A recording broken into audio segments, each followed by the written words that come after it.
Spa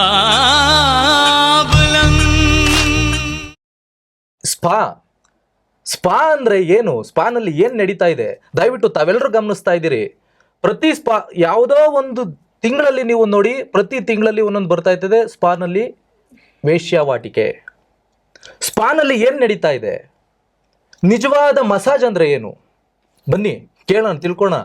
ಮಸಾಜಿಗೆ ತನ್ನದೇ ಆದಂತಹ ಒಂದು ಹಿನ್ನೆಲೆ ಇದೆ, ಒಂದು ವೈದ್ಯಕೀಯ ಶಾಸ್ತ್ರ ಇದೆ. ಅದನ್ನ ಸರ್ ದಯಮಾಡಿ ತಿಳಿಸಿ. ಮಸಾಜ್ ಅಂದ್ರೆ ಏನು? ಸ್ಪಾನಲ್ಲಿ ಮಾಡ್ತಕ್ಕಂಥ ಮಸಾಜ್ ಏನು?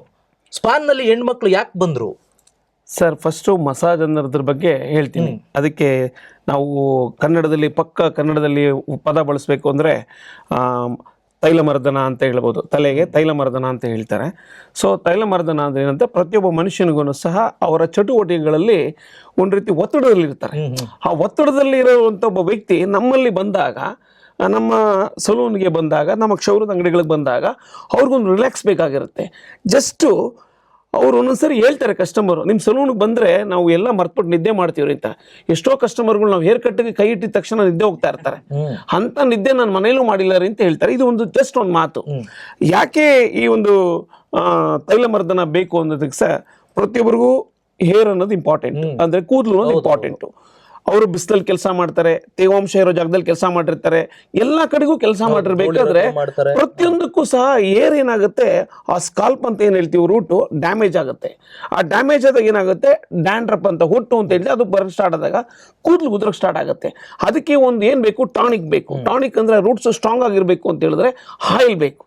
ಅದಕ್ಕೊಂದು ಇವಾಗ ನಾವು ಗಿಡ ನೀರು ಹಾಕಲಿಲ್ಲ ಹುಡುಗೋಗುತ್ತೆ. ಅದೇ ರೀತಿ ಪ್ರತಿಯೊಬ್ಬ ವ್ಯಕ್ತಿಗೂ ಸಹ ಒಂದು ಆಯಿಲ್ ಅನ್ನೋದು ಅಥವಾ ಎಣ್ಣೆ ಅನ್ನೋದು ಬೇಕು. ಇವತ್ತು ನಾವು ಆಧುನಿಕತೆಯಲ್ಲಿ ಎಲ್ಲ ಎಣ್ಣೆಗಳು ಬಂದ್ಬಿಟ್ಟಿದೆ. ಆದರೆ ಒಂದು ಕಾಲದಲ್ಲಿ ಹರಳೆಣ್ಣೆ ತುಂಬ ಹಚ್ಕೊಳ್ತಾ ಇದ್ವಿ. ಹರಳೆಣ್ಣೆ ಹಚ್ಚೋದ್ರಿಂದ ಏನಾಗ್ತಿತ್ತು ಅಂದರೆ ನಮ್ಮ ಸರ್ವಾಂಗಗಳು ಶಾಂತವಾಗ್ತಿದ್ದು, ಅಂದರೆ ತಣ್ಣಗಾಗ್ತಿತ್ತು. ಆ ಉಷ್ಣದ ಒಂದು ಇದು ಇರಲಿಲ್ಲ. ಆಗಿರ್ಬೇಕಾದ್ರೆ ಹರಳೆಣ್ಣೆ ಹಚ್ಕೊಂಡು ನಮ್ಮ ಅಜ್ಜಿ ಅಮ್ಮ ಎಲ್ಲ ಮಸಾಜ್ ಮಾಡ್ತಾ ಇದ್ರು, ನಮಗೆಲ್ಲ ಗೊತ್ತಿರೋ ವಿಷಯ. ಇವತ್ತು ನಮ್ಮ ಸಲೂನ್ಗಳಲ್ಲಿ ಎಣ್ಣೆ ಹಚ್ಚಿ ಕಸ್ಟಮರ್ಗಳಿಗೆ ನಾವು ಅವ್ರನ್ನ ಏನು ಒಂದು ರಿಲ್ಯಾಕ್ಸ್ ಅನ್ನೋದನ್ನ ಅವ್ರ ಒತ್ತಡದಿಂದ ನಾವು ಇದು ಮಾಡ್ತಾ ಇದ್ವಿ, ಒತ್ತಡದ ಕಡಿಮೆ ಮಾಡ್ತಾ ಇದ್ವಿ. ಅವ್ರು ಖುಷಿ ಆಗ್ತಿದ್ರು. ಒಂದು ಏರ್ ಕಟ್ ತಗೊಳ್ತಾ ಇದ್ರು, ಒಂದು ಶೇವ್ ತಗೊಳ್ತಿದ್ರು, ಒಂದು ಹೇಟ್ ಮಸಾಜ್ ಮಾಡಿಸ್ಕೊಂಡು ನಾವು ಒಂದು 300 ರೂಪಾಯಿ ಅಥವಾ 400 ರೂಪಾಯಿ ಬಿಲ್ ಮಾಡ್ತಾ ಇದ್ವಿ, ಹೋಗ್ತಿದ್ರು. ಸ್ಪಾ ಅನ್ನೋದು ಬಂದ್ಮೇಲೆ ಏನಾಯ್ತು, ಅಲ್ಲಿ ಬೇರೆದೇ ಒಂದು ಚಟುವಟಿಕೆಗಳು ಸ್ಟಾರ್ಟ್ ಆಯ್ತು. ಅದು ನಾನು ಇಲ್ಲಿ ಹೇಳಲಿಕ್ಕೆ ಇಷ್ಟಪಡೋದಿಲ್ಲ, ಇಲ್ಲ ಸಾರ್ವಜನಿಕರು ನೋಡ್ತಾ ಇರ್ತಾರೆ. ಅವು ಸ್ಪಾಗಳಾಗಿ ಉಳಿದಿಲ್ಲ. ಅವುಗಳಿಂದ ಜನಗಳು ಸಹ ಈ ಒಂದು ಸಲೂನ್ಗಳಿಗೂ ಸ್ಪಾಗಳಿಗೂ ಕ್ಷೌರದ ಅಂಗಡಿಗಳಿಗೂ ಸ್ಪಾಗಳಿಗೂ ಯಾವುದೂ ಸಹ ಸಂಬಂಧಗಳಿಲ್ಲ. ನೋಡಿ, ನೀವು ಈ ಸ್ಪಾಗಳಲ್ಲಿ ನಡೆಯುವಂತಹ ಅನಾಚಾರಗಳು, ಅವ್ಯವಹಾರಗಳು ನಿಮ್ಮ ಕಸುಬಿಗೆ, ನಿಮ್ಮ ಮೇಲೆ ಎಷ್ಟು ಪರಿಣಾಮ ಬೀರಿದೆ ಅದು ಅಂತ. ಈಗ ಅಲ್ಲೆಲ್ಲ ವೇಶ್ಯಾವಾಟಿಕೆ ಅಂತ ಓದ್ತೀವಿ, ಅಲ್ಲೇನೋ ಒಂದಷ್ಟು ಏನೋ ವ್ಯವಹಾರಗಳು ನಡೀತಾ ಇದೆ ಅಂತ ಕೇಳ್ಪಡ್ತೀವಿ. ಅದು ನಿಮ್ಮ ವೃತ್ತಿಗೆ, ನಿಮ್ಮ ಬದುಕಿಗೆ ಹೇಗೆ ಪರಿಣಾಮ ಬೀರಿದೆ ಅದು ಅಂತ? ಸರ್, ಹೆಂಗಾಗ್ಬಿಟ್ಟಿದೆ ಅಂದರೆ, ಈ ಸಮಾಜ ಸ್ಪಾಗಳು ಮತ್ತು ಕ್ಷೌರದ ಅಂಗಡಿಗಳು, ಸಲೂನ್ಗಳು ಅಂದಾಗ ಎಲ್ಲರನ್ನೂ ಒಂದೇ ರೀತಿ ನೋಡ್ತಾರೆ. ಹೌದು. ಅಂದರೆ ಈ ಕಾಮಲೆ ಕಣ್ಣೋಗಿ ಅವರಿಗೆ ಲೋಕವೆಲ್ಲ ಹಳದಿ ಅನ್ನಂಗೆ ನಮ್ಮದೊಂದು ಸಲೂನ್ ಇದೆ ಅಂತ ಹೇಳಿದ್ರೇ ಅವ್ರು ನಮ್ಮನ್ನು ನೋಡುವಂಥ ದೃಷ್ಟಿನೇ ಬೇರೆ ಥರ ನೋಡ್ತಾರೆ. ನಿಮ್ಮಲ್ಲಿ ಬಾಡಿ ಮಸಾಜ್ ಇದೆಯಾ ಅಂತ ಕೇಳ್ತಾರೆ. ಅದನ್ನ ಫಸ್ಟ್ ಅವ್ರಿಗೆ ನಾವು ತಿಳುವಳಿಕೆ ಕೊಡಬೇಕು. ಸಲೂನ್ ಅಂದ್ರೇ ಬೇರೆ, ಕ್ಷೌರದ ಅಂಗಡಿನೇ ಬೇರೆ, ಸ್ಪಾಗಳಂದ್ರೇ ಬೇರೆ ಅಂತ ಹೇಳಿ ಆ ಒಂದು ತಾರತಮ್ಯದಲ್ಲಿ ನಮ್ಮನ್ನು ಆ ರೀತಿ ನೋಡಿದಾಗ ನಾವು ಸಹ ಅದೇ ರೀತಿ ಇದಾರೇನೋ ಅನ್ನೋ ರೀತಿ ಭಾವನೆಗಳು ಬಂದ್ಬಿಟ್ಟಿದೆ. ಆದರೆ ಸಲೂನ್ಗಳಲ್ಲಿ ಆ ಥರದ್ದು ಯಾವುದೇ ಒಂದು ಮಾಡೋದಿಲ್ಲ, ಅಥವಾ ಕ್ಷೌರದ ಅಂಗಡಿಗಳಲ್ಲಿ ಆ ಥರದ್ದು ಯಾವುದೇ ಒಂದು ದಂಧೆಗಳನ್ನ ಮಾಡೋದಿಲ್ಲ ಅನ್ನೋದನ್ನ ನಾನು ಹೇಳಕ್ ಇಷ್ಟಪಡ್ತೀನಿ. ಸರ್, ಈಗ ಈ ಮಸಾಜ್ ಇದನ್ನೆಲ್ಲ ಹೆಣ್ಮಕ್ಳು ಮಾಡ್ತಾ ಇದ್ರ? ಇವತ್ತು ಸ್ಪಾನಲ್ಲೆಲ್ಲ ಹೆಣ್ಮಕ್ಳು ತುಂಬಿಕೊಂಡಿದ್ದಾರೆ. ಯಾಕೆ ಹೆಣ್ಮಕ್ಳು ಮಾಡ್ತಿದ್ದಾರೆ? ಸರ್, ನಾನು ಅವಾಗಲೇ ಹೇಳಿದೆ ಸರ್, ಇದು ಆಧುನಿಕತೆಯ ಕಡೆ ಹೊಡ್ತಾ ಇದ್ದಂಗೆನೆ ಮಲ್ಟಿನ್ಯಾಷನಲ್ ಕಂಪ್ನಿಯವರು ಇದನ್ನ ಒಂದು ದೊಡ್ಡ ದಂಧೆಯಾಗಿ ಮಾಡಿಕೊಂಡ್ರು. ಆ ದಂಧೆಯಲ್ಲಿ ಉಳ್ಳವರು ಅಂತ ಹೇಳ್ಬೋದು. ಉಳ್ಳವರು ಏನ್ ಮಾಡಿದ್ರು, ಆ ಕಡೆಗೆ ಹೋದ್ರು. ಅಲ್ಲಿ ಆ ಸೌಲಭ್ಯಗಳನ್ನ ಪಡೆಯೋದಕ್ಕೆ ಎಷ್ಟು ದುಡ್ಡಾದ್ರೂ ಕೊಡ್ತೀವಿ ಅನ್ನಬೇಕಾದ್ರೆ ಅವ್ರಿಗೆ ಸಕಲ ಸೌಲಭ್ಯಗಳನ್ನ ಕೊಡ್ತಕ್ಕಂಥದ್ದು ಈ ಮಲ್ಟಿನ್ಯಾಷನಲ್ ಕಂಪ್ನಿಗಳು, ಅಂದ್ರೆ ಸ್ಪಾಗಳು. ಅವರು ದುಡ್ಡು ಕೊಡ್ತೀವಿ ಅಂದಾಗ ಅವ್ರು ತಗೊಳಕ್ ರೆಡಿ ಆದ್ರು, ಅವರು ಸೇವೆ ಕೊಡಕ್ ರೆಡಿ ಆದ್ರು. ಇಷ್ಟೇ ಸರ್ ವಿಷಯ. ಹೌದು ಸರ್. ಈಗ ಮಸಾಜ್ ಮಾಡೋದು ಅದು ನಿಮ್ಗೆ ಹೇಗೆ ಬಂತು? ಅದು ಏನು ಮಸಾಜ್ ಅಂದ್ರೆ ಏನು ಸರ್? ಈಗ ನಮ್ಮ ಮೂಲ ಪರಂಪರೆಯಲ್ಲಿ ವೃತ್ತಿ ಅಂತ ಹೇಳಿದೆ ನಾನು, 12 ವೃತ್ತಿ ಅಂತ ಹೇಳಿದೆ ನಾನು. ಅದರಲ್ಲಿ ಪ್ರಮುಖವಾಗಿ ನಮ್ಮದು ನಾಟಿ ವೈದ್ಯ ಪರಂಪರೆ, ಆಯುರ್ವೇದಿಕ್ಕಲ್ಲಿ ನಮ್ಮ ವೃತ್ತಿ ಸಹ ಇದೆ. ಇದು ಇವತ್ತೇನು ಮಸಾಜ್ ಅಂತ ಇದೆ, ಮಸಾಜ್ಗಳ ಮೂಲ ಉದ್ದೇಶ ಇವತ್ತು ನಮ್ಮ ಒಂದು ಹಿಂದಿನ ಪರಂಪರೆಯಿಂದಲೂ ಸಹ ಮಸಾಜ್ಗಳನ್ನು ಮಾಡ್ತಾರೆ. ಮಾಡೋದು ಹೇಗೆ ಅಂದರೆ ಒಂದು ನೈಸರ್ಗಿಕವಾಗಿ ಒಂದು ದೇಹದ ಒಂದು ಸಮತೋಲನಕ್ಕಾಗಿ ಒಂದು ಮಸಾಜ್ಗಳನ್ನು ಮಾಡುವಂಥದ್ದು ಇದೆ. ಆದರೆ ಈಗ ಏನಾಗಿದೆ ಅಂದರೆ ಮಸಾಜ್ಗಳನ್ನು ಏನಾಗಿದೆ ಇವತ್ತು ಅಂದರೆ ಅದು ಬಿಸ್ನೆಸ್ ಪರ್ಪಸ್ಗೆ ಹಣ ಮಾಡುವಂಥ ದುರ್ಬಳಕೆ ಆಗ್ತಾ ಇದೆ, ದಂಧೆ ಆಗ್ತಾ ಇದೆ. ಕಾರಣ ಯಾಕಂದರೆ ಮೊದಲು ಸಮಾಜದವ್ರು ಮಾಡ್ತಾ ಇದ್ದಿದ್ದು ಹೆಡ್ ಮಸಾಜ್ ಮಾಡೋರು, ಬಾಡಿ ಮಸಾಜ್ ಮಾಡೋರು. ಬಾಡಿ ಮಸಾಜ್ ಯಾವ ಥರ ಮಾಡೋರು ಅಂದರೆ ಒಬ್ಬ ಒಂದು ಆಯುರ್ವೇದಿಕ್ ಪರಂಪರೆಯಲ್ಲಿ ಒಂದು ಪಂಚಕರ್ಮ ಅಂತ ಮಾಡೋರು, ಅದು ಶಿರಾಧಾರ ಅಂತ ಮಾಡೋರು, ಅದು ಸರಿಯಾದ ಒಂದು ವಿಧಾನದಲ್ಲಿ ಮಾಡೋರು. ಅದನ್ನು ಏನು ಮಾಡ್ತಾಯಿದ್ರು ಈಗ ಇದರಲ್ಲಿ ದಂಧೆ ಅಂತ ಹೇಳಿದ್ರು, ನಮ್ಮ ಸ್ನೇಹಿತರು ಹೇಳಿದ್ರು. ದಂಧೆ ಮಾಡಿಕೊಂಡು ಕೆಲವರು ಏನು ಮಾಡಿದ್ರು, ಸ್ಪಾಗಳನ್ನು ಮಾಡಿ ಅಲ್ಲಿ ಜೆಂಟ್ಸ್ಗಳು ಮಾಡ್ತಾಯಿದ್ರು, ಲೇಡೀಸು ಆ ಒಂದು ಸಂದರ್ಭದಲ್ಲಿ ಲೇಡೀಸ್ ಮಾಡಲಿಕ್ಕೆ ಲೇಡೀಸ್ ಅವ್ರು ಬಂದರು. ಇದು ಕಾಲ ಬದಲಾವಣೆ ಆಯಿತು. ಈ ಬದಲಾವಣೆ ಮತ್ತೆ ಇನ್ನು ಮುಂದುವರೆದ ಭಾಗ ಆಗಿ ಏನಾಯಿತು, ಕ್ರಾಸ್ ಮಸಾಜ್ಗಳು ಆಯ್ತಾ ಬಂತು. ಗಂಡಸರಿಗೆ ಹೆಂಗಸು ಮಾಡೋದು, ಹೆಂಗಸರಿಗೆ ಗಂಡಸರು ಮಾಡುವಂಥದ್ದು. ಇದು ಕ್ರಾಸ್ ಮಸಾಜ್ಗಳಾಗಿ ಅನೈತಿಕ ಚಟುವಟಿಕೆಗಳು ನಡೀತಾ ಬಂತು. ಮತ್ತು ಈ ಅನೈತಿಕ ಚಟುವಟಿಕೆಗಳಾಗಿರಿ ಮತ್ತು ಕೆಲವರ ಅಪರಾಧ ಕೃತ್ಯಗಳು ಸಹ ಇದು ನಡೀತಾ ಬಂತು. ಇದು ಏನಾಗ್ತದೆ, ಕೆಲವರು ಗೊತ್ತಿರೋದಿಲ್ಲ ವಿಚಾರಗಳು. ಯಾಕಂದರೆ ನಾವು ವೃತ್ತಿನ, ನಮ್ಮ ಒಂದು ವೃತ್ತಿ ಧರ್ಮನ ಅದು ದೇವರಾಗಿ ಕಾಣುವಂಥ ಧರ್ಮ ನಮ್ಮದು. ನಾವು ನಮ್ಮ ಒಂದು ಆಯಾ ಚೌಕಟ್ಟಿನಲ್ಲಿ ಮಾಡ್ತಾ ಇರೋಂಥ ವೃತ್ತಿ ನಮ್ಮದು. ಇವ್ರು ಯಾರೋ ಹೊರಗಡೆಯಿಂದ ಬಂದು ಈ ಒಂದು ದಂಧೆಗಳನ್ನು ಮಾಡಿ ಆ ದಂಧೆಗಳನ್ನು ಮಾಡುವಂಥದ್ದು ವೃತ್ತಿಗಳನ್ನು ಯಾವುದೋ ಒಂದು ಸಮುದಾಯ, ಯಾಕಂದರೆ ಸಮಾಜ ವೃತ್ತಿ ಅಂದಂದ್ರೆ ನಮ್ಮನ್ನು ಜ್ಞಾಪಿಸ್ಕೊಳ್ಳುವಂಥದ್ದು, ಯಾರಿಗೋ ಒಂದು ಕೆಟ್ಟ ಹೆಸರು ಬರುವಂಥದ್ದು ಇಲ್ಲಿ ನಡೀತಾ ಇರೋವಂಥದ್ದು. ಅದಕ್ಕೆ ನಾವು ಸರ್ಕಾರಕ್ಕೆ ಏನು ಹೇಳ್ತಾ ಇದ್ದೀವಿ, ಇಂಥ ದಂಧೆಗಳ ಮೇಲೆ ಕ್ರಮ ವಹಿಸಿ, ನಿಗಾ ವಹಿಸಿ, ಅಂಥವ್ರ ಮೇಲೆ ಕಾನೂನಿನ ಒಂದು ಕ್ರಮಗೊಂಡು ಅವ್ರನ್ನ ಮುಚ್ಚಿಸ್ಬೇಕು. ಇವೆಲ್ಲ ಮುಚ್ಚಿಸಿ ನಿರಂತರ ಅಬ್ಸರ್ವೇಷನ್, ಎಲ್ಲರಿಗೂ ಗೊತ್ತಿರುತ್ತೆ ಇದು, ನಿರಂತರ ಅಬ್ಸರ್ವೇಷನ್ಗಳನ್ನು ಮಾಡಿ ಅವ್ರಿಗೆ ಯಾವುದೇ ಆಗಲಿ ಒಂದು ಮಟ್ಟ ಹಾಕಲಿಲ್ಲ ಅಂದರೆ ಇದು ಮತ್ತೆ ಇಲ್ಲಿ ಸಮಾಜದಲ್ಲಿ ಮಾರಕವಾಗುತ್ತೆ. ಯಾರಿಗೇ ಆಗಲಿ ಇವತ್ತು ಏನೋ ಒಂದಕ್ಕೆ ಹೋಗಿರ್ತಾರೆ, ಸಮಾಜದಲ್ಲಿ ಬ್ಯೂಟಿ ಅಂತ ಹೋಗಿರ್ತಾರೆ, ಹರಿ ಅದೇ ಹೋಗಿರ್ತಾರೆ, ಹೆಣ್ಮಕ್ಳು ಹೋಗ್ತಾರೆ, ಗಂಡು ಮಕ್ಳು ಹೋಗ್ತಾರೆ, ಯಂಗ್ಸ್ಟರ್ಸ್ ಎಲ್ಲ ಹೋಗ್ತಾ ಇರೋದ್ರಿಂದ ಅವ್ರಿಗೆ ಅಲ್ಲಿ ಯಾವುದೋ ಒಂದು ವಿಚಾರಕ್ಕೆ ಹೋಗಿರ್ತಾರೆ. ಇದಕ್ಕೆ ಆಕರ್ಷಣೆಗೊಳಗಾಗ್ಬೋದು, ಸಮಾಜದಲ್ಲಿ ಇಂಥ ಅವ್ಯವಹಾರಗಳ ಚಟುವಟಿಕೆಗಳು ನಡೀಬೋದು. ಆದ್ರಿಂದ ಸರ್ಕಾರ ಇದಕ್ಕೆ ಗಮನ ತಂದು ಇದಕ್ಕೆ ಕಠಿಣವಾಗಿ ಅವ್ರನ್ನ ಶಿಕ್ಷೆಗೊಳಪಡಿಸಿ ಇದನ್ನ ಈ ಥರ ನಡೀತಾ ಇರೋಂಥ ವ್ಯವಸ್ಥೆಗಳಲ್ಲಿ ಬಂದ್ ಮಾಡಬೇಕು ಅಂತೇಳಿ ಈ ಮೂಲಕ ಕೇಳ್ಕೊಳ್ತಾ ಇದ್ದೀನಿ ನಾನು. ಸರ್, ಅದರಲ್ಲೂ ಯುವ ಸಮೂಹ ಈ ಸ್ಪಾ ಅನ್ನೋ ಒಂದು ಆಕರ್ಷಣೆಗೆ ಒಳಗಾಗಿ ಅವರು ಎಲ್ಲ ಒಂದು ಚಟುವಟಿಕೆಗಳಿಗೆ ಪಾಲ್ಗೊಂಡು ಅಲ್ಲಿ ಅವರಿಗೆ ಅವ್ರದ್ದೇ ಆದಂತಹ ಒಂದು ಸೇವೆಗಳು ಸಿಗ್ತಾ ಇರಬೇಕಾದ್ರೆ ಅವರು ಈ ಒಂದು ಸಮಾಜಕ್ಕೆ ವಿರೋಧವಾಗಿ ನಡ್ಕೊಳ್ಳುವಂಥ ಒಂದು ಸನ್ನಿವೇಶಕ್ಕೆ ಹೋಗೋದ್ರಲ್ಲಿ ಈ ಸ್ಪಾಗಳು ಸಹ ಪಾತ್ರ ವಹಿಸಿದೆ ಅಂತ ನಾನು ಹೇಳಕ್ಕೆ ಇಷ್ಟಪಡ್ತೀನಿ ಸರ್. ಯುವಕರೇ, ನಿಮಗೆ ಪ್ರಜ್ಞೆ ಇರಲಿ, ಸಮಾಜ ನಿಮಗೆ ಅರಿವಿರಲಿ, ನಿಮಗೆ ಮಸಾಜ್ ಬೇಕಾ? ನಮ್ಮ ಸವಿತಾ ಸಮಾಜದವರು ಶಾಸ್ತ್ರಬದ್ಧವಾಗಿ ಅದ್ಭುತವಾಗಿ ಅದನ್ನು ನೆರವೇರಿಸ್ಕೊಡ್ತಾರೆ.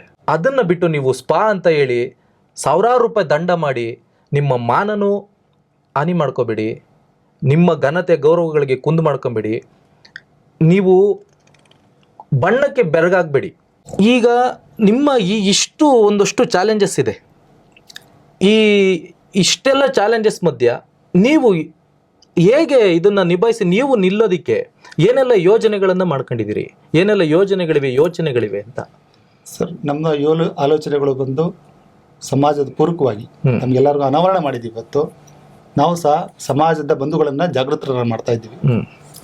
ನಾವು ಇವತ್ತು ಏನೊಂದು ಚಾಲೆಂಜಸ್ ಇದೆ, ನಾವು ಹಳ್ಳಿಗಳಲ್ಲಿ ಕಡೆ ಗ್ರಾಮಾಂತರಗಳಾಗಿರ್ಬೋದು, ಜಿಲ್ಲೆ ತಾಲೂಕುಗಳಲ್ಲಿ ಆಗಿರ್ಬೋದು, ನಗರ ಪ್ರದೇಶಗಳಲ್ಲಾಗಿರ್ಬೋದು, ಜನಕ್ಕೆ ನೀವೆಲ್ಲ ಅಪ್ಡೇಟ್ ಆಗಿ ಆಧುನೀಕರಣವಾಗಿ ಒಂದು ಕೌಶಲ್ಯವನ್ನು ಕಲ್ತ್ಕೊಳ್ಳಿ. ಯಾವುದೇ ಏಜ್ ಇರಲಿ, ಏಜ್ ಫ್ಯಾಕ್ಟರ್ ಅಲ್ಲ, ನೀವು ಸಹ ಅಪ್ಡೇಟ್ ಆಗಿ ನಿಮ್ಮ ಒಂದು ಸಲೂನ್ಗಳನ್ನು ಹೆಚ್ಚಿನದಾಗಿ ಒಂದು ಅಲಂಕೃತವಾಗಿ ಒಂದು ಜನ ಒಂದು ಗ್ರಾಹಕರು ನೋಡೋ ರೀತಿ ತುಂಬ ಆಕರ್ಷಕವಾಗಿ ಅವ್ರಿಗೂ ಸಹ ಬಂದು ಒಂದು ಅಟ್ಮಾಸ್ಫಿಯರ್ನ ಚೆನ್ನಾಗಿ ಅದನ್ನು ಬೆಳೆಸ್ಕೊಳ್ಳಿ ಮತ್ತು ಒಳ್ಳೆ ಸರ್ವಿಸ್ಗಳನ್ನ ಕೊಡಿ ಅಂಥೇಳಿ ನಾವು ಸಹ ಸಮಾಜದ ಬಂಧುಗಳು ಕೇಳ್ತಾ ಇದ್ದೀವಿ. ಅದರ ಜೊತೆ ಇನ್ನೂ ಹಲವಾರು ಚಾಲೆಂಜಸ್ಗೆ ನಮಗೆ ಸರ್ಕಾರ ಖಂಡಿತವಾಗೂ ನಮ್ಮ ಜೊತೆ ನಿಲ್ಲಬೇಕಾಗತ್ತೆ. ಯಾಕಂದರೆ ನಾನು ಆಗಲೇ ಹೇಳಿದೆ, ಆರ್ಥಿಕವಾಗಿ, ಸಾಮಾಜಿಕವಾಗಿ, ರಾಜಕೀಯವಾಗಿ ಮತ್ತು ಔದ್ಯೋಗಿಕವಾಗಿ ನಾವು ಸಹ ಹಿಂದೆ ಉಳಿದಿರೋದ್ರಿಂದ ಸರ್ಕಾರ ನಮ್ಮನ್ನು ಗಮನಿಸಿ ನಮಗೆ ಅತಿ ಕಡಿಮೆ ದರದಲ್ಲಿ ನಮಗೆ ಲೋನ್ಗಳನ್ನ ಕೊಡಬೇಕಾಗತ್ತೆ. ಸರಳೀಕರಣಗಳನ್ನು ಮಾಡಿಕೊಂಡು ನಮಗೆ ಲೋನ್ಗಳು ಕೊಟ್ಟಾಗ ನಾವು ಸಹ ಒಂದು ಒಳ್ಳೆಯ ರೀತಿಯಾದ ಒಂದು ಸವಿತಾ ಸಮಾಜದವರು ಒಂದು ಒಳ್ಳೆಯ ಪಾರ್ಲರ್ಗಳನ್ನು ಮಾಡಿ ಗ್ರಾಹಕರುಗಳನ್ನ ಸೆಳೆಯುವಂಥದ್ದು ಆಗ್ತದೆ. ಸಮಾಜ ಸಬಲೀಕರಣ ಆಗುತ್ತೆ, ಬಲಿಷ್ಠವಾಗುತ್ತೆ. ಮುಂದಿನ ಒಂದು ಪೀಳಿಗೆ ಒಂದು ಗಟ್ಟಿಯಾಗಿ ನಿಂತ್ಕೊಂಡು ಮತ್ತೆ ಈ ಒಂದು ವೃತ್ತಿಗೆ ಎಲ್ಲರೂ ಸಹ ಮರಳಿ ಬಂದು ಮತ್ತೆ ಅದ್ರ ಜೊತೆ ಕಲಿಯುವಂಥದ್ದು ವೃತ್ತಿ ಕಲಿಯುವಂಥದ್ದು ಒಂದು ಭಾಗ, ಅದನ್ನು ಬೆಳೆಸೋದೊಂದು ಭಾಗ, ಮತ್ತು ಇವೆಲ್ಲ ಈ ಒಂದು ಆಯಾಮಗಳಲ್ಲಿ ಸಹ ಮುಂದಿನ ದಿನಗಳಲ್ಲಿ ಆಗ್ಬೋದು ಅಂತೇಳಿ ನನ್ನ ಅನಿಸಿಕೆ ಇದೆ ಸರ್. ಇದು ಲಕ್ಷ್ಮೀನಾರಾಯಣ ಸರ್, ಇದಕ್ಕೆ ನಿಮ್ಮಲ್ಲಿ ಒಗ್ಗಟ್ಟು ಎಷ್ಟಿದೆ ಅಂತ. ಈಗ ನೀವು ಒಬ್ಬರು ಹೇಳಿದ್ನ ಎಲ್ಲರೂ ಫಾಲೋ ಮಾಡ್ತಾರೆ, ಅಥವಾ ಈ ಬಿಸ್ನೆಸ್ ಬರದಲ್ಲಿ ಬಿಡು ನಿನ್ನ ಮಾಡ್ಕೊಂಡು ನನ್ನನ್ನು ಮಾಡ್ಕೊಂತೀನಿ ಅಂತರದ್ದು ಇದೆಯಾ, ಅಥವಾ ನೀವೆಲ್ಲ ಒಟ್ಟಾಗಿ ಸೇರಿದ್ರೆ ಕೇಳೋಂಥ ವ್ಯವಸ್ಥೆ? ಯಾಕಂದ್ರೆ ಇದನ್ನ ಯಾಕೆ ಕೇಳ್ತೀನಿ ಅಂದರೆ, ನಾವು ಯಾವುದೇ ಕಟಿಂಗ್ ಶಾಪ್ಗೆ ಹೋದ್ರೂ ಒಂದು ಚಾರ್ಟ್ ಇರುತ್ತೆ ಸರ್, ಎಲ್ಲ ಅಂಗಡಿಲೂ ಒಂದೇ ಇರ್ತದೆ, ಅದರಲ್ಲೇನು ವ್ಯತ್ಯಾಸ ಇರೋದಿಲ್ಲ. ಆ ಉದ್ದೇಶ ಇಟ್ಕೊಂಡು ಕೇಳಿದಾಗ ನಿಮ್ಮಲ್ಲಿ ಅದು ಬಿಗಿ ಇದೆಯಾ ಅಥವಾ ಹೇಗೆ ಅಂತ? ಖಂಡಿತ ಇದೆ ಸರ್. ಈಗ ನಮ್ಮದು ಭಾರತ ದೇಶದ ವೈವಿಧ್ಯಮಯವಾದಂಥ ಸಾಂಸ್ಕೃತಿಕ, ಅದರಲ್ಲೂ ಈಗ ನೀವು ಬೇರೆ ಬೇರೆ ಇನ್ನ ದೊಡ್ಡ ದೊಡ್ಡ ಸಮುದಾಯಗಳಿಗೆ ಹೋದ್ರೆ ನೀವು ಒಗ್ಗಟ್ಟಿನ ಪ್ರಶ್ನೆ ಕೇಳ್ಬಿಟ್ರೆ ಎಲ್ಲ ಗುಂಪು ಕಾರ್ಯಗಳು ಎಲ್ಲದರಲ್ಲೂ ಎಲ್ಲ ಸಮಾಜದಲ್ಲೂ ಇದ್ದೇ ಇರ್ತದೆ. ದೊಡ್ಡ ಸಮಾಜದಲ್ಲೂ ಇರ್ತದೆ, ಸಣ್ಣ ಸಮಾಜದಲ್ಲೂ ಇರ್ತದೆ. ಅದರಲ್ಲಿ ನೀವು ರಾಜಕೀಯ ಪಕ್ಷದಿಂದ ಇಟ್ಕೊಂಡು ಪ್ರತಿಯೊಂದು ಬೇರೆ ಬೇರೆ ಪಕ್ಷ ಇದು ಜನಾಂಗಗಳ ಏನು ನೀವು ಸಂಘಟನೆಗಳಿದೆ, ಎಲ್ಲದರಲ್ಲೂ ಒಡಕು ಇದ್ದೇ ಇರ್ತದೆ. ನಮ್ಮ ಸಮಾಜದಲ್ಲಿ ಒಡಕಿದೆ ಅಂತಂದ್ರೆ ಏನಕ್ಕೆ ಅಂತಂದ್ರೆ ಯಾವುದೋ ಅಧಿಕಾರಕ್ಕೋ ಮತ್ತೊಂದಕ್ಕೋ ಅಲ್ಲ, ಇದು ಸಮಾಜನ ಯಾವ ರೀತಿ ಮುಂದುವರ್ಸ್ಕೊಂಡು ಹೋಗ್ಬೇಕು ಅನ್ನೋದ್ರಲ್ಲೇ ನಮ್ದ್ರಲ್ಲಿ. ಈಗ ನಾವು ಒಂದು ತೀರ್ಮಾನ ತಗೊಂತಂದ್ರೆ ಖಂಡಿತವಾಗಿಯೂ ಎಲ್ಲ ಕ್ಷೇತ್ರಗಳಲ್ಲೂ ನಮ್ಮ ಕ್ಷೇತ್ರವನ್ನು ಸೇರಿಸ್ಕೊಂಡು ಎಲ್ಲ ಕ್ಷೇತ್ರಗಳಲ್ಲೂ ಅದೇ ಒಗ್ಗಟ್ಟಿದ್ದಾರೆ. ಎಲ್ಲರೂ ಒಂದೇ ರೀತಿಯಲ್ಲಿ ದರ ಆಗಿರ್ಬೋದು, ಮತ್ತೆ ನಾವೇನು ಒಂದು ತಿಂಗಳಿಗೊಂದು ರಜೆ ಅಂತಿದೆ ನಮ್ಮಲ್ಲೂ, ಅದೆಲ್ಲ ಇವತ್ತು ನಡ್ಕೊಂಡು ಹೋಗ್ತಾ ಇದೆ. ಅದೆಲ್ಲ ಯಾವುದೇ ಸಮಸ್ಯೆ ಇಲ್ಲ, ಅದೆಲ್ಲ ನಡ್ಕೊಂಡು ಹೋಗ್ತಾ ಇದೆ. ಸಣ್ಣ ಪುಟ್ಟ ಗೊಂದಲಗಳು ಇದ್ದೇ ಇರ್ತವೆ. ಅದು ಏನಕ್ಕೆ ಒಬ್ಬ ಸಮಾಜದಲ್ಲಿ ಒಂದು ನ್ಯಾಯ ರೀತಿಯಾಗಿ ಯಾವ ಹೋಗ್ಬೇಕು ಅಂತ ಅನ್ಕೊಂಡಿರ್ತಾನೆ, ಅವನ್ ತಾನೇ ಈಗ ಮನುಷ್ಯ ನಡಿಬೇಕಾದ್ರೆ ಎಡುತ್ತಾನೆ ಅಂತ ಏನಕ್ಕೆ ಅಂದ್ರೆ ನಡೀತಾ ಇದ್ದಾನೆ, ನಡೆಯೋದಕ್ಕೋಸ್ಕರ ಎಡುತ್ತಾನೆ ಅಷ್ಟೇ, ಅದ್ ಬಿಟ್ರೆ ಬೇರೆ ಯಾವುದಿಲ್ಲ. ಹಿಂದೆ ಒಂದು ಊರಲ್ಲಿ ಒಂದು ಕಟಿಂಗ್ ಶಾಪ್ ಇದೆ ಅಂತ ಹೇಳಿದ್ರೆ ಎಲ್ಲಾ ಮಾಹಿತಿಗಳು ಅಲ್ಲಿ ಸಿಗ್ತಾ ಇತ್ತು. ಯಾರೇ ಬಂದು ಊರಲ್ಲಿ ಏನೇ ಆಗಲಿ, ಪಕ್ಕದವ್ರಲ್ಲಿ ಏನೇ, ಇಡೀ ಜಿಲ್ಲೆಯಲ್ಲಿ ಏನೇ ಆದ್ರೂ ಎಟಕಂತ ಸುದ್ದಿಗಳೆಲ್ಲ ಅಲ್ಲಿ ಎಲ್ಲರೂ ಕುಂತು ಮಾತಾಡೋ ಅಂತ ಒಂದು ತುಂಬಾ ಸೊಗಸಾದ ಸ್ಥಳ. ಅದು ಈಗ ಹಂಗಿದೆಯಾ? ಅಲ್ಲಿ ಖಂಡಿತ ಇದೆ ಸರ್. ಈಗ ಇವತ್ತು ಎಷ್ಟೇ ರಾಜಕೀಯ ಪಕ್ಷಗಳು ಇರ್ಬೋದು, ಈ ಮುಂದೆ ಯಾರು ಗೆಲ್ತಾರೆ ಅಂತ ಹೇಳೋದು ಇವತ್ತು ನಮ್ಮ ಅಂಗಡಿಗಳಲ್ಲಿ ಪೋಲಿಂಗ್ ಬೂತ್ ಸರ್, ಸಮೀಕ್ಷೆ ಸಲೂನ್ಗಳಲ್ಲಿ ಇರತಕ್ಕಂಥ ಸಮೀಕ್ಷೆ ಇನ್ನೆಲ್ಲೂ ಇಲ್ಲ. ಯಾವ್ದು ಪೋಲಿಂಗ್ ಬೂತ್ ಇಲ್ಲ, ನಮ್ದೇ ಸಲೂನ್ಗಳೇ ಇವತ್ತು ಪಕ್ಕಾ ಸಮೀಕ್ಷೆ ಕೊಡೋದು. ಇವತ್ತು ಕೊಡ್ತೀವಿ ನಾವು. ಪಂಚಾಯತಿಯಿಂದ ಇಟ್ಕೊಂಡು ಮುಂದಿನ ದೇಶದ ಪ್ರಧಾನ ಮಂತ್ರಿ ಯಾರಾಗ್ತಾರೆ ಅನ್ನೋದನ್ನ ಎಕ್ಸಿಟ್ ಪೋಲ್ ನಾವೇ ಫಸ್ಟ್ ಕೊಡ್ತೀವಿ ಅಂತ ಹೇಳಕ್ಕೆ ನಿಮ್ಗೆ ಈ ತರ ಇರುವಂತ ಸಮುದಾಯವನ್ನ ನಮಗೆ ರಾಜಕೀಯ ಪ್ರಾತಿನಿಧ್ಯ ಕೊಡದೆ ನೀವು ಅನ್ಯಾಯವನ್ನ ಮಾಡ್ತೀರಾ. ದಯವಿಟ್ಟು ಇದು ಯಾರು ನೋಡ್ತಾ ಇದ್ದೀರಾ, ಯಾರು ಕೇಳಿಸ್ಕೊಳ್ತಾ ಇದ್ದೀರಾ, ದಯವಿಟ್ಟು ನಿಮ್ಮ ಭವಿಷ್ಯದ ನಿರ್ಧಾರವನ್ನ ನಮ್ಮ ಸಮಾಜದವರು ಮಾಡುವಂತ ಒಂದು ಕೆಪಾಸಿಟಿ ಇದೆ. ನೀವು ಒಳ್ಳೆಯವರು ಅಂತ ಹೇಳೋದು ನಾವೇ, ನೀವು ಕೆಟ್ಟವರು ಅಂತ ಹೇಳೋದು ನಾವೇ. ಹಾಗಾಗಿ ರಾಜಕೀಯ ಪ್ರಾತಿನಿಧ್ಯದಲ್ಲಿ ನಮ್ಗೆ ಆರ್ಥಿಕವಾಗಿ, ಶೈಕ್ಷಣಿಕವಾಗಿ ಏನೆಲ್ಲ ನಮ್ಗೆ ಅನ್ಯಾಯ ಆಗ್ತಾ ಇದೆ, ಅನ್ಯಾಯ ಮಾಡ್ತಾ ಇದ್ದೀವಿ, ದಯವಿಟ್ಟು ನಿಮ್ಗೆ ಇದು ಒಂಥರ ಎಚ್ಚರಿಕೆಯ ಒಂದು ಸಂದೇಶ ಇದು. ದಯವಿಟ್ಟು ನಮಗೆ ರಾಜಕೀಯವಾಗಿ, ಆರ್ಥಿಕವಾಗಿ, ಶೈಕ್ಷಣಿಕವಾಗಿ ಬೆಳೆಯೋದಕ್ಕೆ ಏನೇನು ನಮಗೆ ಅನುಕೂಲಗಳು ನಿಮ್ಮ ಕಡೆಯಿಂದ ಆಗುತ್ತೋ, ಯಾರು ನಿಮ್ಮ ಮನೆಗಳಿಂದ ಯಾರು ನಮ್ಗೇನು ಕೊಡಬೇಡಿ. ಸರ್ಕಾರದಿಂದ ಏನು ಸವಲತ್ತುಗಳು ಇದೆಯೋ, ಸರ್ಕಾರದಿಂದ ಏನು ಮಾನ್ಯತೆ ಇದೆಯೋ ಅದನ್ನ ನಮಗೆ ಕೊಟ್ಟು ಮನುಷ್ಯರಾಗಿ ಬಾಳುವಂಥದ್ದು, ಮನುಷ್ಯರಾಗಿ ನೋಡುವಂಥದ್ದು ಆಗಲಿ ಅಂತೇಳಿ ಈ ಒಂದು ನಿಮ್ಮ ಮುಖಾಂತರ ನಾವು ನೋಡಿ ಪ್ರೇಕ್ಷಕರೇ, ನಮ್ಮ ಸೊಗಡಿರುವಂತಹ ಸವಿತಾ ಸಮಾಜದ ಕಟಿಂಗ್ ಶಾಪಿಗೆ ನೀವು ಹೋಗಿ ಕೂತ್ರೆ ನಿಮಗೆ ಬೇಕಾದ ಮಾಹಿತಿ ನೀವು 1 ಗಂಟೆಯಲ್ಲಿ ಕಳಿತೀರಿ ಅಂದರೆ 1 ಗಂಟೆಯಲ್ಲಿ ನೀವೇನು 1 ತಿಂಗಳಿಂದ ನೀವು ಕಳ್ಕೊಂಡಿರ್ತೀರಿ, ನಿಮ್ಮ ಊರಲ್ಲಿ ಇರೋದಿಲ್ಲ ಅಥವಾ ಮತ್ತೊಂದು, ಅದೆಲ್ಲ ನಿಮಗೆ ಸಿಗ್ತದೆ. ಅದೇ ನೀವು ಭಾಷೆ ಬರ್ದಿರೋ ಅಂಗಡಿಗೆ ಹೋಗಿ ಕೂತ್ಕೊಂಡ್ರೆ ನೀವು ಮೂಗರಾಗಿ ಬಂದು ಎದ್ದು ಬರ್ತೀರಿ. ಅನ್ಯ ಭಾಷಿಕರು. ಹೌದು ಸರ್. ಇಲ್ಲಿ ಈ ಸ್ಪಾಗಳಲ್ಲಿ ಬಳಸ್ತಕ್ಕಂಥ ಕೆಮಿಕಲ್ ಇದೆಯಲ್ಲ, ಆ ಕೆಮಿಕಲ್ ಬಳಸೋದ್ರಿಂದ ಏನೇನೆಲ್ಲ ಸಮಸ್ಯೆಗಳಾಗ್ಬೋದು ಅಥವಾ ಆಗಲ್ವಾ? ಯಾಕಂದರೆ ಅದು ಚರ್ಮನ ತುಂಬ ಮನುಷ್ಯನ ಸೆನ್ಸಿಟಿವ್ ಇರುವಂಥ ಸೂಕ್ಷ್ಮವಾದ ಒಂದು ಅಂಗ ಅದು. ಅದಕ್ಕೆ ಆ ಸ್ಪಾಗಳಲ್ಲಿ ಬಳಸೋಂಥ ಕೆಮಿಕಲ್ಗಳು ಏನೆಲ್ಲ ಮಾರಕಗಳನ್ನು ತಂದು ಉಡ್ಬೋದು ಅಂತ. ಸರ್, ಸ್ಪಾ ಅಂತ ಬಂದ್ರೇ ಅವರು ಫಸ್ಟ್ ಫೋಕಸ್ ಮಾಡೋದೇ ಸ್ಕಿನ್ ಮೇಲೆ. ಸ್ಕಿನ್ ಮೇಲೆ ಫೋಕಸ್ ಮಾಡ್ತಾರೆ.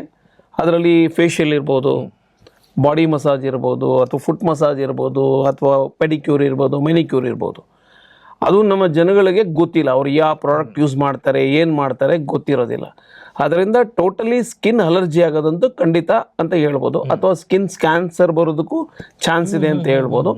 ಅವರು ಯಾವ ಪ್ರಾಡಕ್ಟ್ಗಳನ್ನು ಸಾರ್ವಜನಿಕರು ಅಲ್ಲಿ ಹೋದಾಗ ಕೇಳಬೇಕು, ನೀವು ಯಾವ ಪ್ರಾಡಕ್ಟ್ ನೀವು ಉಪಯೋಗಿಸ್ತಾ ಇದ್ದೀರಿ, ಯಾವ ಕಂಪ್ನಿದು ಉಪಯೋಗಿಸ್ತಿದ್ದೀರಿ, ದಯವಿಟ್ಟು ತೋರಿಸಿ ಅನ್ನೋ ರೀತಿ ಯಾವಾಗ ಸಾರ್ವಜನಿಕರು ಅವ್ರನ್ನ ಕೇಳ್ತಾರೆ, ಅವ್ರಿಗೆ ಯಾವುದೇ ಕಂಪನಿ ಮಾಲೀಕರು, ಮಲ್ಟಿನ್ಯಾಷನಲ್ ಕಂಪನಿ ಓನರ್ಗಳನ್ನ ಕೇಳ್ತಾರೆ, ಅವಾಗ ಅವರು ಸ್ವಲ್ಪ ಇವರು ನಾವು ಕೇಳ್ತಾ ಇದ್ದಾರೆ ಪ್ರಶ್ನೆ ಮಾಡೋಕೆ ಯಾವಾಗ ಸ್ಟಾರ್ಟ್ ಆಗುತ್ತೆ, ಉತ್ತರ ಕೊಡೋಕೆ ಸಿದ್ಧನಾಗಿರ್ಬೇಕಾಗುತ್ತೆ.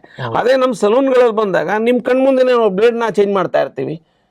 ಹೌದು, ನಿಮ್ಮ ಕಣ್ಮುಂದೆನೇ ಗೋದ್ರೇಜ್ ಡೈ ಇಟ್ಟಿರ್ತೀವಿ, ಲೋರೆಲ್ ಡೈ ಇಟ್ಟಿರ್ತೀವಿ, ತಗೊಂಡು ಅಲ್ಲೇ ಮಿಕ್ಸ್ ಮಾಡ್ಬಿಟ್ಟು ಕಸ್ಟಮರ್ಗೆ ಅಪ್ಲೈ ಮಾಡ್ತಾ ಇರ್ತೀವಿ. ಅದೇ ಸ್ಪಾಗಳಲ್ಲಿ ಮಾಡಲಿ, ಅವರು ಮಾಡೋದಿಲ್ಲ.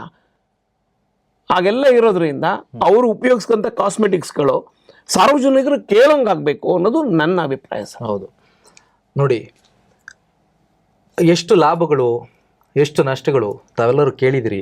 ಸವಿತಾ ಸಮಾಜ ನಮ್ಮ ಮಣ್ಣಿನ ಸೊಗಡು, ಅದು ನಮ್ಮ ಮೂಲದ್ದು. ನಮ್ಮ ಕಣ್ಣುಗಳಿಂದ ನಾವು ನೋಡಿದ್ರೆ ನಮಗೆ ಚಂದ, ನಮ್ಮ ಕಿವಿಗಳಿಂದ ನಾವು ಕೇಳಿದಾಗಲೇ ನಮ್ಗೆ ಆನಂದ, ನಮ್ಮ ಮೈಯನ್ನು ನಮ್ಮ ಕೈ ಸ್ಪರ್ಶ ಮಾಡ್ಕೊಂಡಾಗಲೇ ನಮಗೆ ಸೊಗಸು. ಹಾಗೆ ನಮ್ಮ ಸೊಗಡು, ನಮ್ಮ ಮಣ್ಣಿಂದ ಬಂದಂತಹ ನಮ್ಮ ಸಮಾಜ ನಮ್ಮ ಕೇಶವನ್ನು ಅಲಂಕರಿಸಿದ್ರೆ ಅತ್ಯದ್ಭುತವಾದ ಸೌಂದರ್ಯ ಸುಂದರ. ದಯಮಾಡಿ ಪ್ರೇಕ್ಷಕರೇ ಇದನ್ನು ಅರ್ಥ ಮಾಡ್ಕೊಳ್ಳಿ. ನಮ್ಮ ಸವಿತಾ ಸಮಾಜದ ನಮ್ಮ ಸುತ್ತಮುತ್ತ ನಮ್ಮ ಊರಲ್ಲಿರುವಂತಹ ನಮ್ಮ ಸೊಗಡಿರುವಂತಹ ಅಂಗಡಿಗಳನ್ನು ಬಳಸಿ ಅವರನ್ನು ಉಳಿಸಿ ಬೆಳೆಸಿ. ನಮ್ಮ ಪ್ರಾಬ್ಲಮ್ ಕಾರ್ಯಕ್ರಮಕ್ಕೆ ಬಂದಿದ್ದಕ್ಕೆ ತಮಗೆ ವಿಶ್ವವಾಹಿನಿ ಧನ್ಯವಾದಗಳನ್ನು ತೀರಿಸುತ್ತೆ. ಧನ್ಯವಾದಗಳು ಸರ್, ತಮಗೂ ಅಷ್ಟೇ ಕೃಷ್ಣ ಸರ್, ಧನ್ಯವಾದಗಳು ಸರ್. ವಿಶ್ವಂ ಚಾನೆಲ್ನ ವರಿಗಳಾದಂಥ ಸ್ವಾಮಿನವ್ರಿಗೆ, ನಿಮಗೆ ಇನ್ನು ಇದಕ್ಕೆ ಯಾರ್ಯಾರು